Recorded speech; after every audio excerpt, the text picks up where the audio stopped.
Dieu nous sauve simplement à cause de son amour pour nous. Je veux par là dire que Dieu ne regarde pas l'amour que tu lui portes pour te sauver. Il te sauve parce qu'il t'aime. Il a sauvé le monde parce qu'il aimait le monde.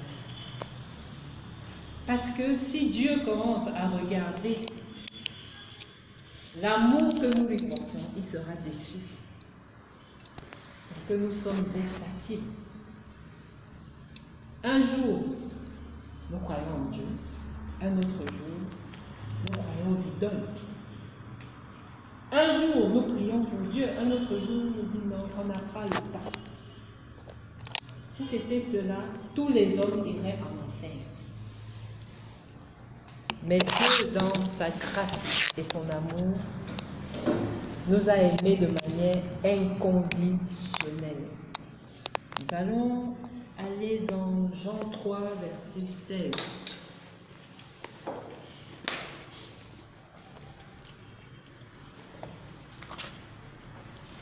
Jean 3, verset 16, la personne qui arrive, se lève et vit. Je lis dans le livre de Jean 3, verset 16, il est écrit: Car Dieu a tant aimé le monde qu'il a donné son Fils unique, afin que quiconque croit en lui ne périsse point, mais qu'il ait la vie éternelle. Amen. Amen. Dieu nous a tant aimés qu'il nous a donné son Fils unique pour nous sauver, pour nous racheter. Avec le Christ, nous avons la repentance. Et cette repentance nous emmène à être pardonnés, quel que soit le péché qui nous condamne. C'est ce que j'appelle la grâce. Parce que nous ne méritons pas cet amour. Nous ne méritons pas, nous n'avons pas mérité que Jésus-Christ se sacrifie à la croix pour nous. N'oublions pas, il était sans péché. Et Dieu l'a fait exprès. Parce que il voulait vous montrer qu'il vous aime. Une personne qui ne méritait pas d'être crucifiée. Parce que la croix, c'était la malédiction. Donc,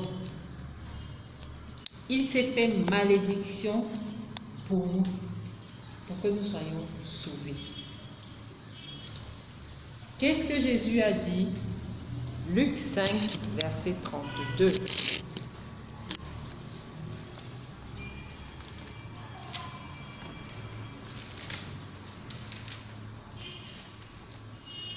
Je ne suis pas venu appeler à la repentance des justes, mais des pécheurs. Amen. Amen. Luc 5, verset 32. Je ne suis pas venu appeler à la repentance des justes, mais des pécheurs. Jésus est venu pour les pécheurs et il n'a pas mesuré le péché pour lequel il est venu. Parce qu'on entend maintenant de nos jours, moi je n'ai pas tué, je mens seulement. Jésus est venu pour tous les péchés. Aussi bien que tu es tué, tu as mangé la chair humaine, tu allais dans les endroits de sorcellerie, Jésus est venu pour toi. Parce que Jésus ne fait acception de personne. Ce que je vous dis peut vous choquer, mais c'est la vérité. Nous sommes de chair.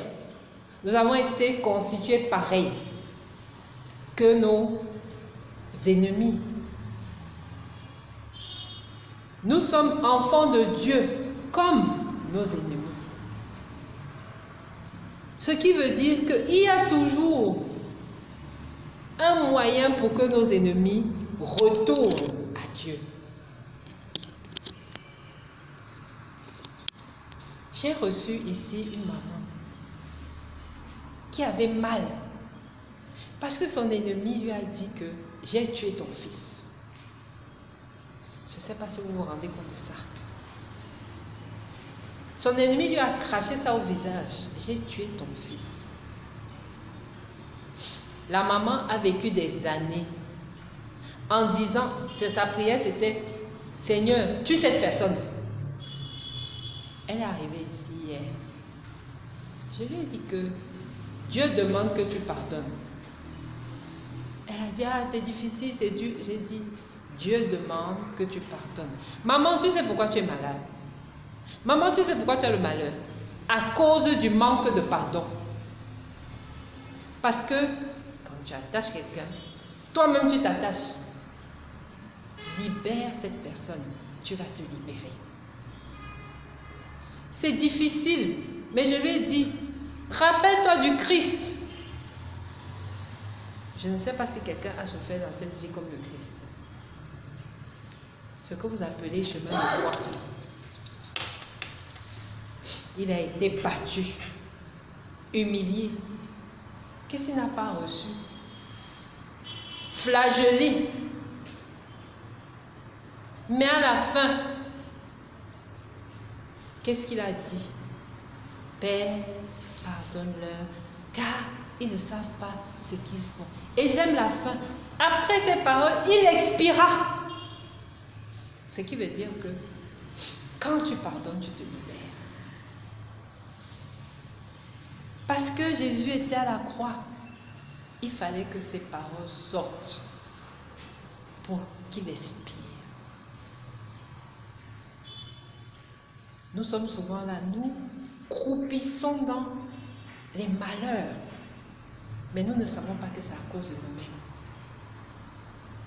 Du manque de pardon. Tu peux venir prier, tu peux jeûner, mais si tu manques de pardon, tu n'es pas un enfant de Dieu. Offre tous les sacrifices à Dieu. Rappelez-vous le testament de l'amour, 1 Corinthiens 13.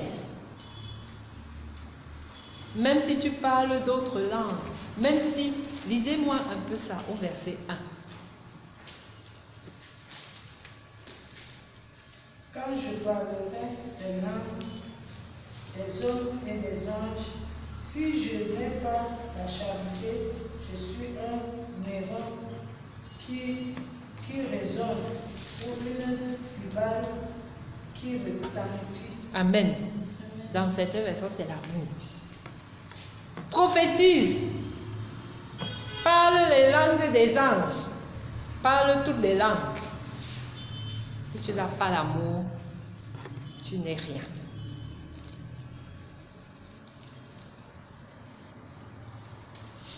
Jésus est venu nous libérer de la loi pour nous emmener à la grâce. Depuis le péché d'Adam et Ève, le Seigneur avait conditionné les hommes par la loi. Bien que même à cette époque de l'Ancien Testament, beaucoup ont été rachetés par la grâce. Mais la loi primait. Quand Jésus est arrivé, ceux qui détenaient la loi ne comprenaient pas. Parce que ce qu'ils ont toujours connu, ce n'est plus cela que Jésus leur apprenait. Il leur apprenait l'évangile d'amour, l'évangile de grâce, qui faisait en sorte que, quand ils ont voulu lapider Marie-Madeleine, ils ont pensé que Jésus sera avec eux. Mais qu'est-ce que Jésus leur a dit? Que celui qui n'a pas péché lui jette la première pierre. Qu'est-ce qu'ils ont fait? Et qu'est-ce que Jésus a dit à Marie-Madeleine? Ne pêche plus. Évangile d'amour. Je ne viens pas là vous dire que vous devez pécher. Ce n'est pas ce que je suis en train de vous dire. Mais je suis en train de vous dire que même si vous étiez pécheur, grâce à Jésus, vous êtes sauvés. Éphésiens 2, 4 à 5.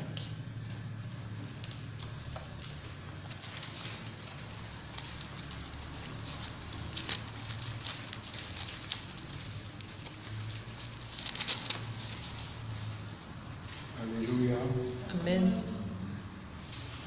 Mais Dieu, qui est riche en miséricorde, à cause du grand amour dont il nous a aimés, nous qui étions morts par nos offenses, nous a rendus à la vie avec Christ.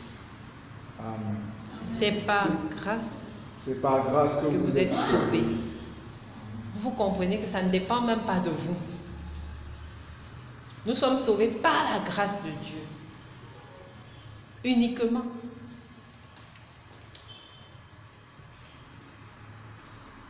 Si nous nous approchons du trône de la grâce, alors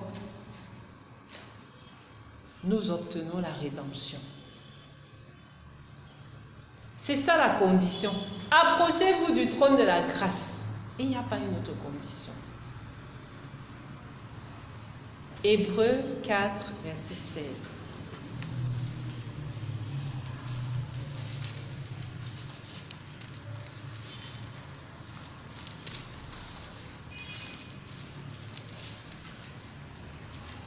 Alléluia. Amen. Approchons-nous donc avec assurance du trône de la grâce, afin d'obtenir miséricorde et de trouver grâce pour être secourus dans nos besoins. Amen. Amen. Approchons-nous afin D'obtenir miséricorde d'obtenir miséricorde et de trouver et grâce. de trouver grâce.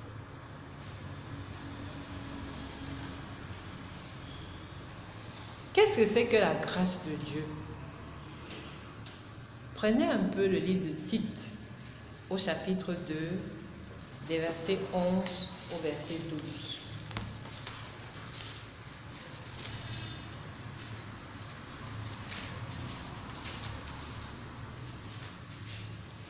Tite, chapitre 2.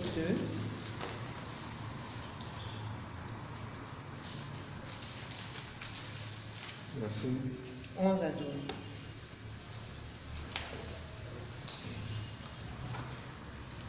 Tite chapitre 2, verset 11 au verset 12. Car la grâce de Dieu, source de salut pour tous les hommes, a été manifestée. Elle nous enseigne à renoncer à l'impiété et aux convoitises mondaines et à vivre dans le siècle présent selon la sagesse, la justice et la piété. Ce qui veut dire que si tu renonces à l'impiété, à la convoitise des choses charnelles, à vivre dans le siècle présent, ça veut dire, je donne un exemple, comme tant d'autres, l'homosexualité qui est de notre siècle. Par exemple, si tu vis avec sagesse dans la justice et la piété, alors tu peux obtenir la grâce de Dieu.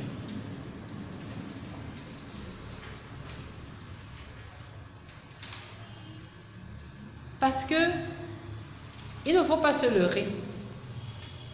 Dieu ne donne pas sa grâce à n'importe qui. Dieu avait donné sa grâce à Abraham, il avait donné sa grâce à David, il avait donné sa grâce à Noé. Mais pourquoi? Il y avait des conditions. Il avait regardé leur cœur.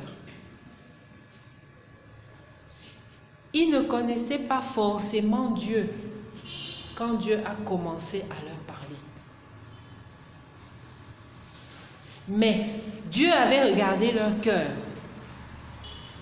et il avait compris que celui-là mérite ma grâce. Ce qui veut dire que la grâce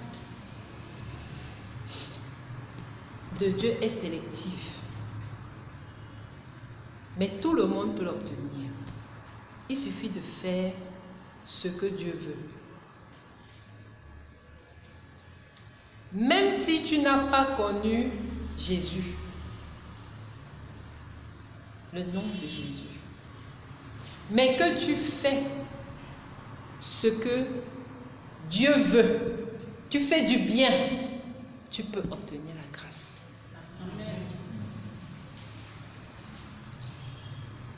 Qu'arrivera-t-il donc à ceux qui n'ont pas eu l'occasion de connaître Dieu? Je viens de vous répondre, c'est l'état de leur cœur. Nous les chrétiens, nous devons arrêter de juger ceux-là qui ne prient pas Jésus. Parce que pendant que tu es en train de juger, le cœur de cette personne plaît à Dieu, tandis que le tien ne lui plaît pas. Il y a quelqu'un qui m'a demandé, mais nous on prie Jésus, mais on n'a pas autant de richesses que les Arabes, par exemple, qui prient Allah. Pourquoi? C'est le nom de Jésus. J'ai dit attention, ils sont dans la grâce. Pourquoi? Le matin, ils pensent à Dieu. À midi, ils pensent à Dieu. Le soir, ils pensent à Dieu.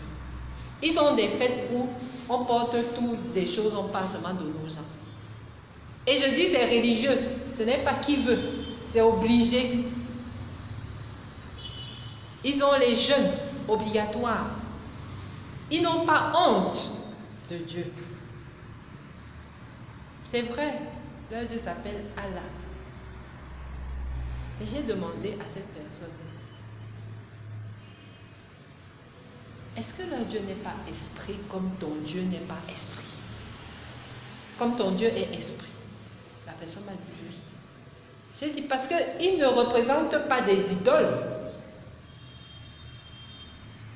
Ils ne représentent pas des idoles. Ça veut dire qu'ils sont dans la grâce. Mais vous allez remarquer que tous ceux qui ont les idoles ne sont pas dans la grâce. Parce que Dieu n'aime pas l'idolâtrie. Vous avez pris des êtres humains, vous avez dit que voilà notre Dieu. Tu ne peux pas être dans la grâce. J'étais en Inde. J'ai été choquée par ce que j'ai vu. Et j'ai compris que c'était à cause de leurs idoles. Il y a un côté de l'Inde qui est hyper riche. Un autre côté qui est dans une pauvreté extrême. À tel point qu'on les appelle les intouchables. Vous n'avez pas le droit de vous approcher d'eux. Vous imaginez? Les enfants n'ont aucun avenir. Les parents, ils sont en train de payer simplement l'idolâtrie de leur père, qui continue à perpétuer. Mais mine, l'arabe n'a pas de Dieu physique. Il parle d'un Allah esprit, comme nous parlons d'un Yahweh esprit. Donc, qui te dit que notre Dieu que nous appelons Yahweh n'est pas aussi content quand l'arabe dit Allah? C'est pour ça qu'on ne doit pas juger. C'est Dieu qui décide. Peut-être même tu te trouveras surpris que l'arabe là se trouve au ciel, toi en enfer. Fais ce que tu as à faire. Apporte la parole. Mais pas dans le jugement. Romains 2.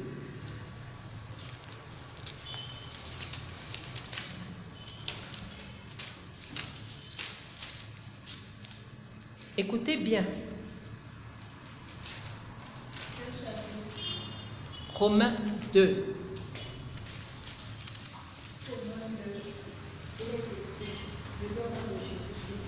Amen. Ô homme, qui que tu sois, toi qui juges, tu es donc inexcusable.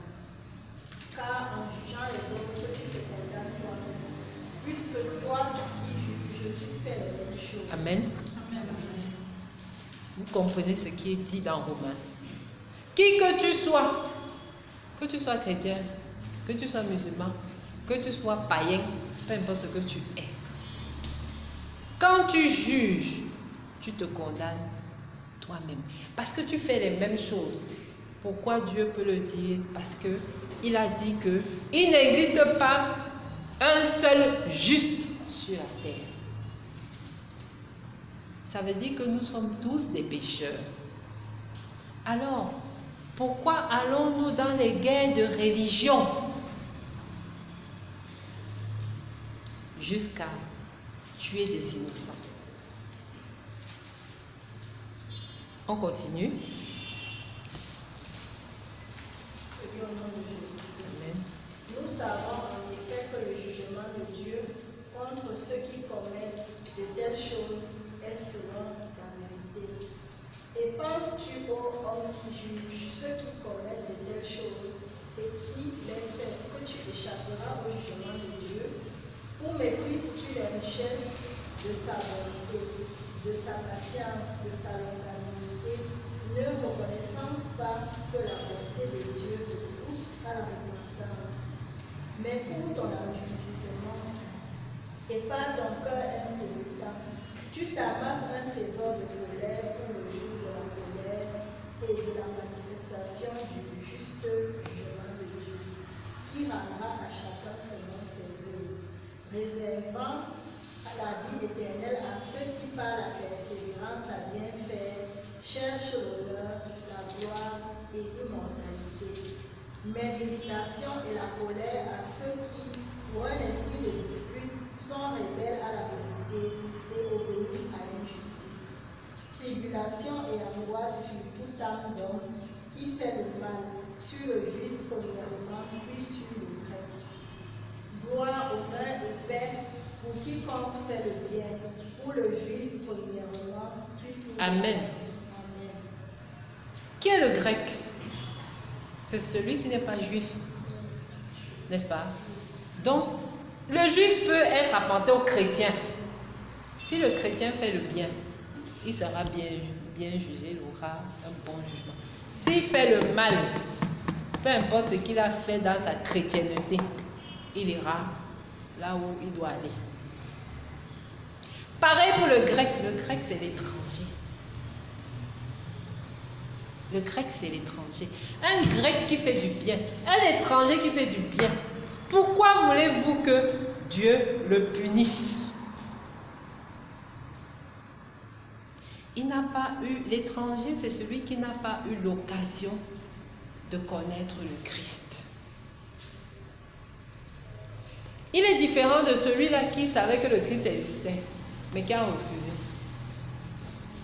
L'étranger, c'est celui qui n'a pas eu l'occasion de connaître le Christ. Un exemple d'étranger, un pygmée dans sa forêt. Ou bien les gens d'Amérique du Sud qui sont dans leur forêt là. Voilà. Qui leur a appris le Christ? Personne. Si celui-là meurt demain, il ira où? On le jugera selon ses œuvres.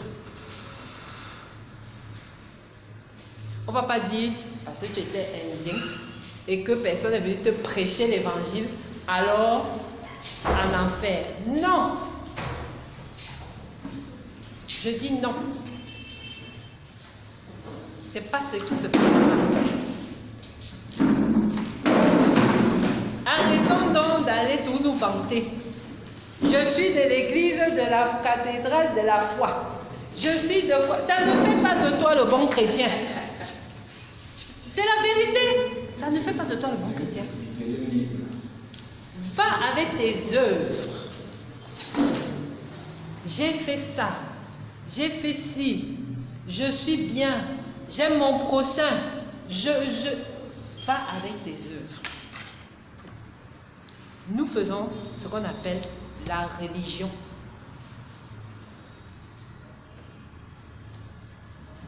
Jésus nous a sauvés, soyons donc ses disciples.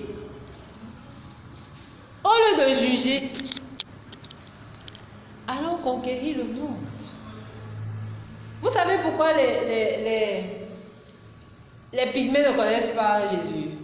Parce que vous avez peur d'aller chez les pygmées, tout simplement. Là où un disciple ne va pas, il va connaître Jésus. La personne va connaître Jésus comment? Il ne pourra pas. Mais quand on se lève pour l'évangélisation, non, c'est tout. On se met au milieu de Yaoundé là. Au milieu de Yaoundé, tout le monde connaît Jésus. Tout le monde a entendu parler. Tu n'évangélises pas. Le jour où tu vas évangéliser, c'est quand tu vas aller dans les zones où on appelle en anglais no entrance. C'est là-bas que tu vas aller évangéliser. Où on va bien te chasser. C'est là-bas que tu vas ramener les gens.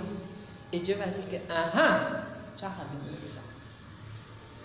Le jour où tu vas aller évangéliser, c'est le jour où tu vas aller chez ceux qui connaissent les marabouts. Venez, viens. Laisse l'affaire des marabouts là. Viens chez Jésus. Je dis le jour où tu vas aller dans les zones no entrance. Tu vas aller chez les PD, tu vas dire que venez chez Jésus. C'est là l'évangélisation. Moi je ris quand je vois les gens évangéliser ici dehors. Tu viens m'évangéliser, moi je connais le Christ. Mais tu estimes que je ne connais pas le Christ parce que je ne vais pas dans ton église. C'est une évangélisation erronée, archi fausse. Parce que l'évangélisation, c'est quoi? C'est ramener les gens au Christ. Peu importe l'église que tu fréquentes. Après, on a les noms et les noms d'églises. Est-ce que Jésus a laissé tout ça? A-t-il laissé toutes ces religions? Il n'a pas laissé ça. Il n'a laissé rien de tout ça. C'est nous les hommes qui avons créé ça. Et nous savons pourquoi nous avons créé ça. Parce que nous avons des intérêts dedans.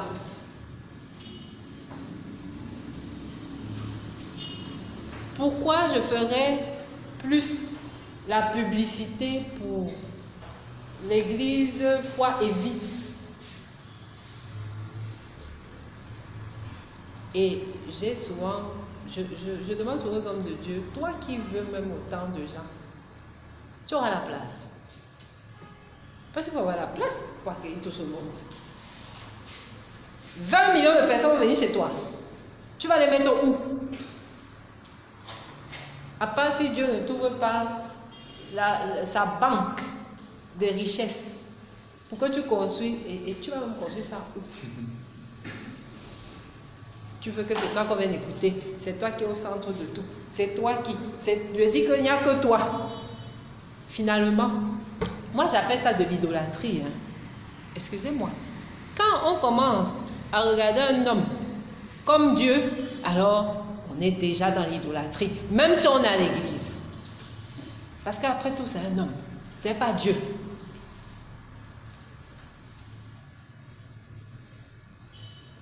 Marc 16, 15 à 16.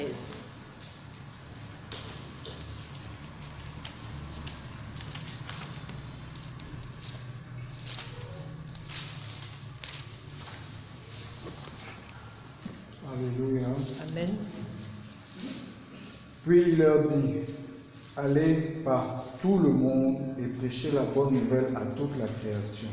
Amen. Celui qui croira et qui sera baptisé sera sauvé, mais celui qui ne croira pas sera condamné. Amen. Amen. Vous avez donc compris. Allez partout dans le monde. Ça veut dire que là où la bonne nouvelle est arrivée et les gens ont refusé, c'est ceux-là qui sont condamnés.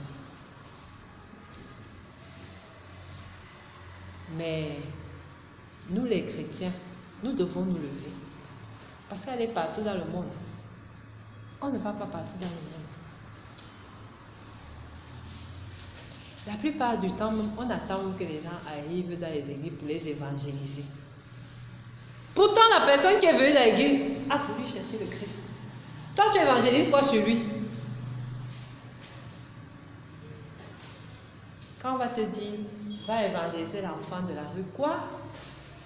Il va me tuer. Il va me voler. Il va. Finalement, ils n'ont même pas de place pour prier. Ils viennent dans une église, on les chasse. Ils vont dans l'autre, on les chasse. Pourquoi? Parce qu'ils sentent mauvais. Pourquoi? Parce qu'ils sont mal habillés. Quel genre d'évangélisation sont tu en train de faire? Toi, l'homme de Dieu, qui veut les 20 millions de personnes. L'enfant de la rue fait partie des 20 millions de personnes là. Dans tes 20 millions de personnes, il n'y aura pas que les ministres, les ambassadeurs. Il y aura également les enfants de la rue. Il y aura également les homosexuels. Il y aura tout genre de personnes.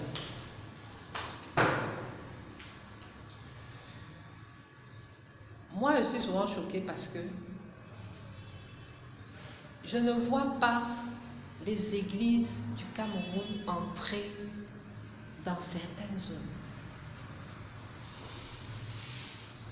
Et je vois même souvent, j'ai même eu à assister à des églises qui chassent certaines personnes. Tu vois un efféminé qui entre. Tout le monde se retourne. Oh, il vient faire quoi ici? Oh, ça c'est quoi? Il n'est pas de Dieu. Il n'est pas de Dieu. Tu ne lui donnes pas l'occasion de connaître Dieu, mais tu le juges. Tu le condamnes. Et quand il va mourir, pécheur, le jour où tu vas arriver, on va dire que toi là, tu l'avais fait passer, non? Tu avais fait quoi de lui? Tu l'avais chassé, non? Allez, tu descends avec lui.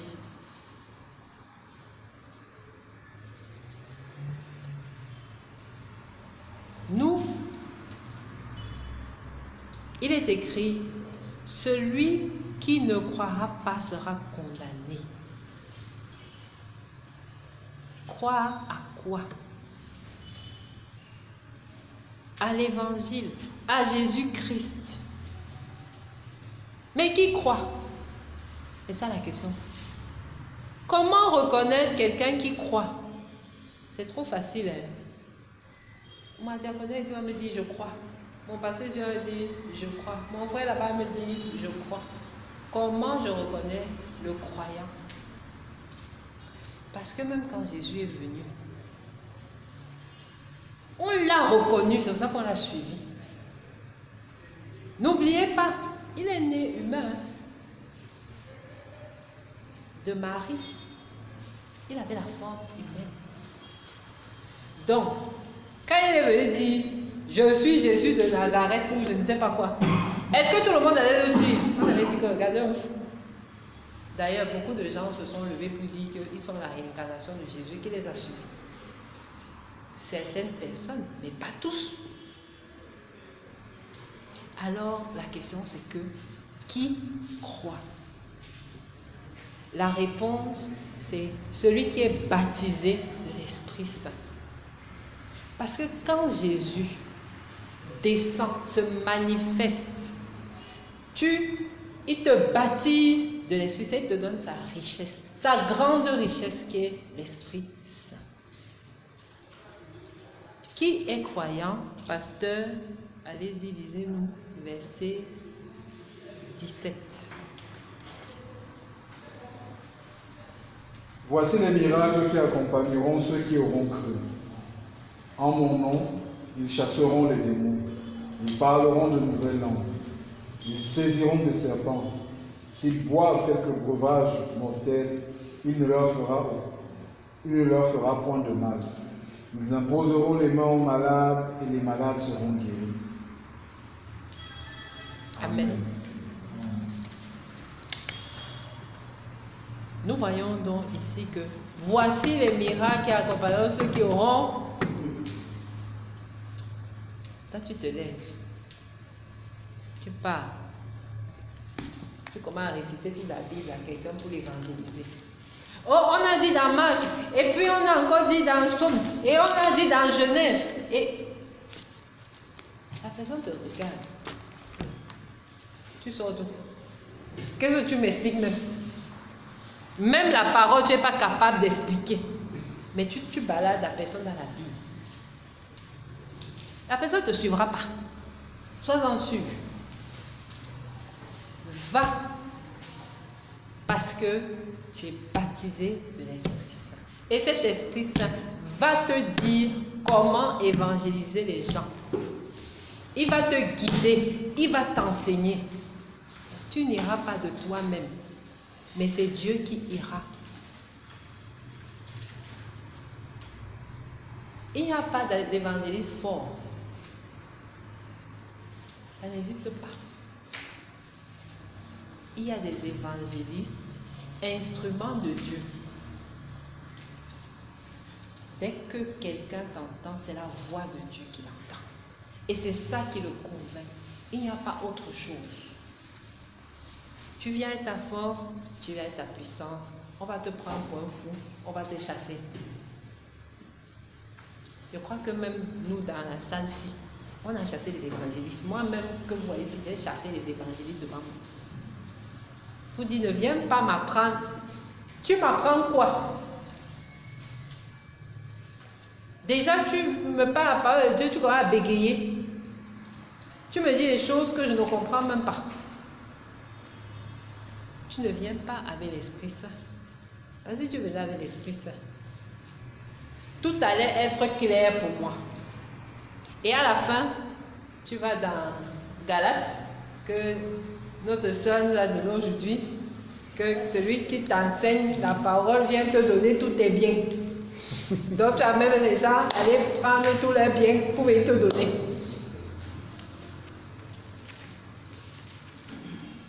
Ou bien, quand un homme de Dieu vient, il faut lui donner. C'est ça ton évangélisation. Aller picorer. Mais moi, ma Bible me dit que les disciples ne demandaient rien. On leur donnait. Quand quelqu'un vient, il t'ouvre la porte. Tu entres. S'il veut te donner, tu prends. S'il ne veut pas te donner, tu lui dis au revoir. Ce n'est pas une condition sine qua non. Moi, j'ai même déjà peur des évangélistes. Parce que quand moi je vois un, je dis qu'il veut l'argent. Je ne cherche même plus à savoir ce qu'il cherche. Et que celui-là veut l'argent. Et on va tout finir par l'argent. On va aller dans la parole. Je vais lui dire, explique-moi Malachi, on va aller. Explique-moi Jérémie, on va aller. À la fin, il va dire, Dieu m'inspire parole. Il prend la parole spéciale d'argent pour te mettre la pression. Et c'est là où tu sors l'argent, tu lui donnes. À la fin, est-ce qu'il est évangélisé? Parce que la personne va dire que mais il voulait l'argent, c'est un mendiant. Donc tout ce qu'il m'a raconté avant est dans l'eau.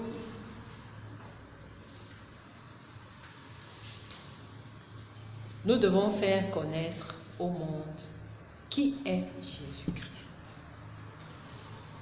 Comment évangéliser? Je viens vous apprendre à être des bons évangélistes ce soir.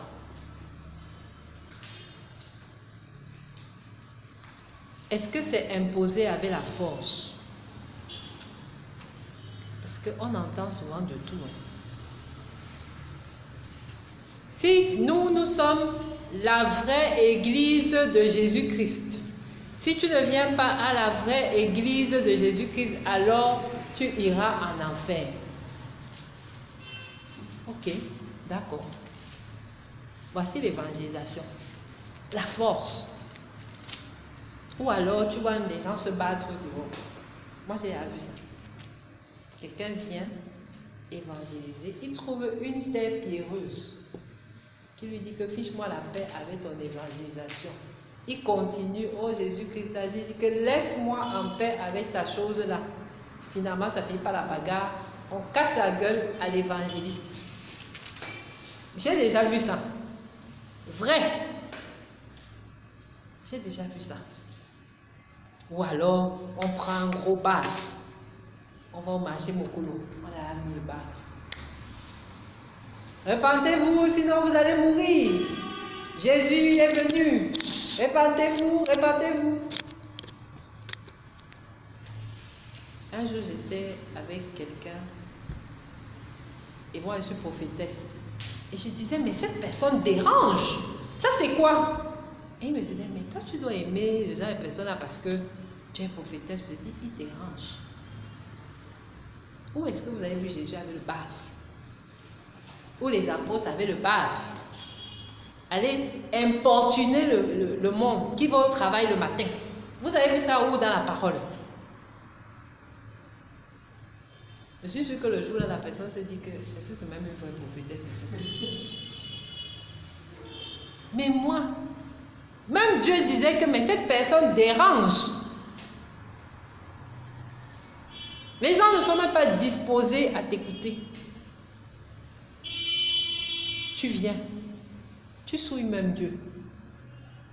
Parce que tu viens d'avoir les chaussures trouées. Tu dis que Dieu va te donner, Dieu va te donner. Toi-même, il t'a donné. Je dis, tu le souilles même. Quand tu fais la qualité d'évangélisation, reste tranquille chez toi, attends que Dieu te bénisse. Dieu, c'est la gloire. Comment les gens vont souiller Dieu? Avec leurs attitudes. Dieu n'aime pas ça. Parce que si je viens vers ma diaconale et je dis que Dieu, et que moi-même je suis sale,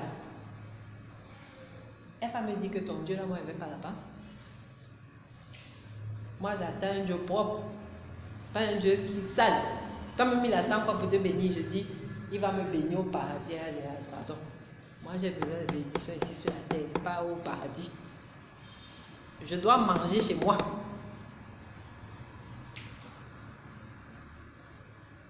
Pourquoi est-ce qu'on suit les grands hommes de Dieu du Nigeria? Parce qu'ils sont bénis. Tu regardes d'abord l'église, 100 000 personnes. Tu regardes, c'est comme la reine de football. Tu dis, voilà, moi, je suis à l'aise ici. Tu t'assois. C'est d'abord ça. Hein? Ils n'ont même pas besoin de trop d'évangélisation. Parce que ça là, c'est déjà une évangélisation. Dieu montre que je suis ici. Et si tu viens, toi aussi tu auras ça parce que je ne fais acception de personne.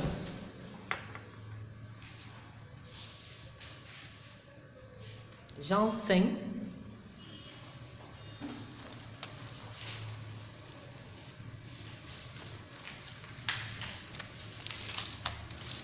« 31 à 32. Alléluia. Amen. Si c'est moi qui rends témoignage de moi-même, mon témoignage n'est pas vrai. Il y en a un autre qui rend témoignage de moi, et je sais que le témoignage qu'il rend de moi est vrai. Amen. Si c'est moi qui rends témoignage de moi-même, mon témoignage n'est pas vrai, mais il y en a un autre. Ça veut dire que c'est l'Esprit qui va venir rendre témoignage de Jésus-Christ devant une personne que tu évangélises. Si tu dis, je suis de Jésus-Christ de Nazareth, Jésus m'a racheté, oh, on ne va pas te croire. Mais si tu viens, tu commences. Le Seigneur me dit que tu es dans telle situation, mais ça peut être intéressant. Hein? Tu t'assois là, tu dis que raconte-moi bien ce que le Seigneur dit encore. Voici une manière d'évangéliser. Ou bien, oh j'ai mal. Dieu te guérit. Tu poses la main ou bien tu pries. Le mal est parti. Pardon, amène-moi là où tu pries. Ou bien même. Et c'est ça qui est alors formidable. Je m'en vais évangéliser, je pose ma voiture. Je descends. On me regarde, on dit que non. Ta qualité, si moi je veux ça. Parce que le diable évangélise ces choses comme ça. Il ramène ces gens comme ça. Tu vois quelqu'un qui est parti dans les sectes, il a eu l'argent. C'est parce que les gens voient qu'il a l'argent.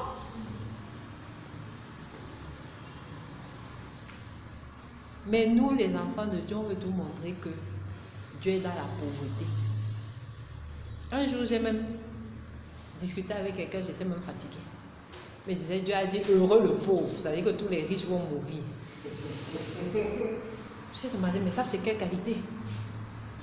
Heureux le pauvre? Il dit que oui, donc c'est mieux de rester pauvre. J'ai dit que tu es dans quelle église où on t'apprend ça?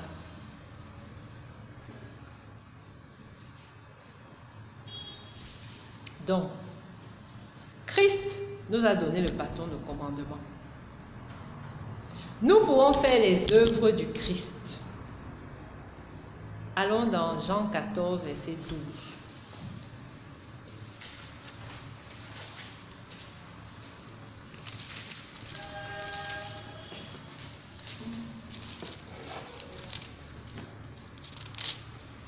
Jean 14, verset 12, il est écrit: en vérité, je vous le dis, celui qui croit en moi fera aussi les œuvres que je fais, et il en fera de plus grandes, parce que je m'en vais au Père.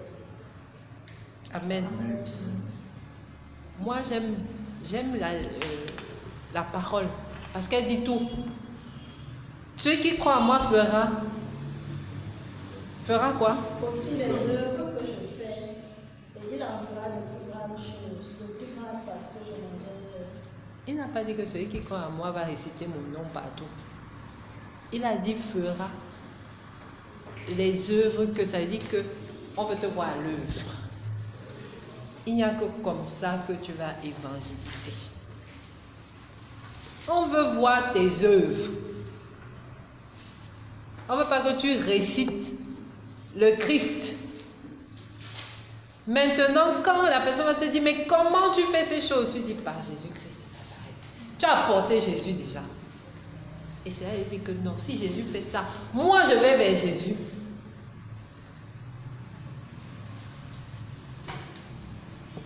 Nous sommes riches, vous le savez, parce qu'on a l'Esprit Saint. Nous, ici, je dis dans cette salle, nous sommes riches. On est même plus riches que le plus riche du monde, parce qu'on a l'Esprit Saint. Mais nous ne connaissons pas notre richesse. C'est pour ça que nous nous asseyons à la maison. Si on savait notre richesse, on allait aller de pays en pays, de village en village, de ville en ville. Et vous allez voir ce qui allait se passer. Mais le chrétien ne se rend pas compte de sa richesse. Le païen est beaucoup plus ambitieux et réactif. Parce que quand le diable te dit, va chez toi, tu pleures toute la journée, tu bois tes larmes, tu auras l'argent. Eux, ils font ça vite. Ils ne cherchent même pas à savoir s'il y aura l'argent ou il n'y aura pas l'argent. Ils font ça plus vite même que la lumière. C'est-à-dire que si on a même dit à minuit, ils regardent la montre. Il est 19h. Non. Minuit vient vite. Et il le fait. Mais le chrétien, fais ceci. Est-ce que même elle voit? Est-ce que même elle dit même quoi? Est-ce que Jésus même avait fait ça? Tu prends là ton téléphone. Allô, pasteur, j'étais chez prophétesse. Oh, c'est une mauvaise prophétesse. Ah, ok. Mon frère, on m'a dit de faire. Tu as déjà vu ça où? Voilà le chrétien. Et finalement, nous restons sur place. On ne bouge pas. On ne bouge pas.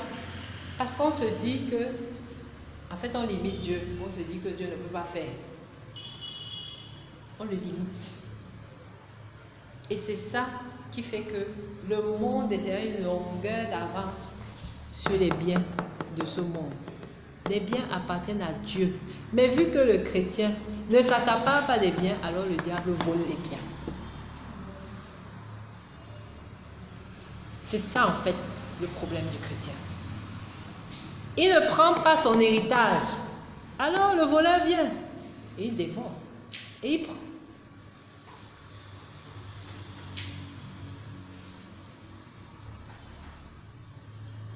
Donc, approchons-nous du trône de la grâce. Pas pour satisfaire nos désirs charnels, Parce que je lisais Galates, on disait le désir de la chair, c'est. Même si je veux une femme ou un homme, c'est tout le désir de la chair. L'esprit n'a pas besoin de ça. C'est la chair qui a besoin de ça. Mais par contre, ça peut être une récompense que Dieu me donne. Si je le sers. Si je cherche d'abord le royaume de Dieu. Alors, il te récompense parce qu'il sait que tu en as besoin. Il sait que ta chair en a besoin. Mais si tu vas à l'église, parce qu'il y a alors les champions, je m'en vais à l'église, je m'en vais demander ma femme, je m'en vais demander le voyage, je m'en vais demander tout, sauf servir le royaume. Tout, sauf adorer le Seigneur. Tout, sauf louer le Seigneur. Il faut que tu ailles à l'église pour. On a commencé à la pérennité des anges, on était nombreux, n'est-ce pas? On a pour même d'atteindre 50 si on se mettait tous. Mais quand ils ont reçu, qu'est-ce qu'ils ont fait? Marathon, comme elle dit. Marathon. Ils sont partis se marier alors qu'ils demandaient le mariage. Ils ne sont jamais venus témoigner. J'ai seulement appris que ils se sont déjà mariés. Les gens ont trouvé la guérison. Pas de témoignage. On apprend seulement que mais ça va déjà. Un enfant est venu. Il était mongol. Il ne parlait pas. Il est parti parler. Sa mère n'est jamais revenue. Je dis que si on se met là, on était pratiquement 50. Et s'il témoigne, vous allez voir les merveilles de Dieu. Mais non. Ils sont tous partis. Le juge, moi j'ai dit, quand on venait me voir et que prophétesse, ils sont partis, ils sont ceci, j'ai dit que le juge aura besoin de Dieu. Ils vont revenir. Ils n'iront pas loin. Et ça ne va pas tarder. Ils reviendront. Parce que Dieu te donne sa bénédiction, mais tu n'es pas capable de venir lui dire merci. Et j'ai toujours dit à mes fidèles que, écoutez, moi, même avec une personne, moi j'ai prêché ma parole.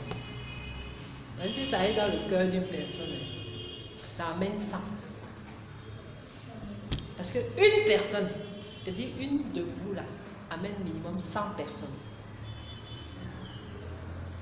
Si ça a du fruit chez vous, déjà toute votre famille sera convaincue. Vos amis convaincus. Vos collègues de bureau, ça ne va pas faire ça. Donc, il est nécessaire de prêcher et de ne pas regarder le nombre. Quand une église est trop là, focalisée sur le nombre, c'est l'argent qu'ils cherchent. Ils cherchent que 1000 francs, 1000 francs, 1000 francs, 1000 francs. Ils comptent les 1000 francs. Et c'est qu'à la fin, là, il ne peut pas manquer de 50 000. C'est comme ça. Mais l'église du Christ ne cherche pas le nombre. Les apôtres étaient combien? 12. Jésus était seul. Il a amené combien de personnes? Les apôtres étaient 12. Ils ont amené combien de personnes? C'est ça. C'est pour ça que le Seigneur dit que nous sommes ses disciples. Donc, venons ici pour communier avec le Christ. Pas pour chercher les biens.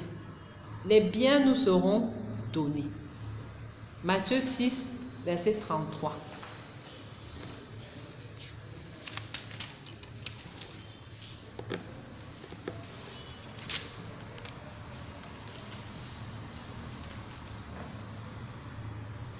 Matthieu 6, verset 33 est écrit: Cherchez premièrement le royaume et la justice de Dieu, et toutes ces choses vous seront données par-dessus. Amen. C'est-à-dire que dès que vous allez chercher le royaume, Alors les biens matériels vont venir, les mariages vont venir, les enfants vont venir, les voyages vont venir. Vous n'allez même pas demander. Ça va même vous saturer. Je dis, ça va même vous saturer.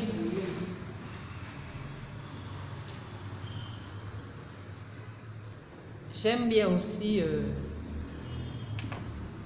1 Corinthiens 2, verset 9.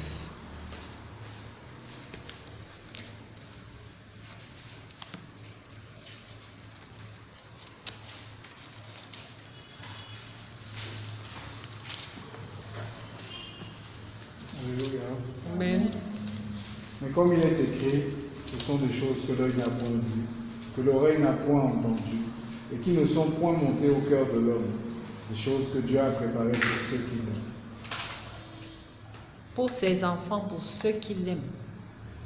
Tu aimes Dieu, tu aimes ton enfant, tu aimes ses œuvres, tu aimes ce qu'il fait, tu veux être son disciple, tu veux être son évangéliste, tu veux le servir, tu veux être son chantre, alors il te donnera ce que l'œil n'a point vu, l'oreille n'a pas entendu, ce qui n'est point monté dans ton cœur, c'est-à-dire ce que tu n'as même pas désiré. C'est pour ça que je vous dis qu'il va vous donner à saturation. Mais venez avec un cœur pur. Nous qui avons cru, attention, on a vu, on a cru, notre jugement sera, c'est-à-dire qu'on sera jugé plus sévèrement. Parce qu'on va te demander que, toi, pasteur David, tu étais pasteur. Où sont tes brebis?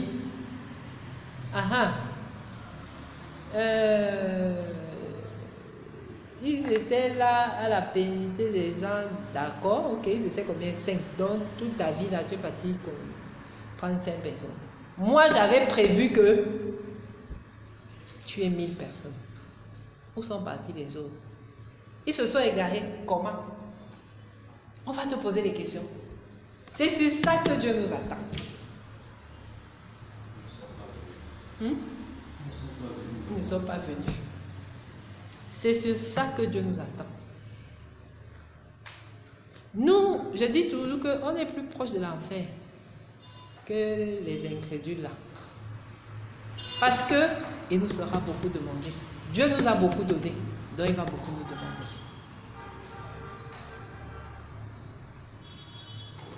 Donc, comme je vous disais, c'est l'ère de l'évangélisation. Répondons tous à l'appel de Dieu et tout nous sera accordé. On finit par le psaume 37 au verset 4.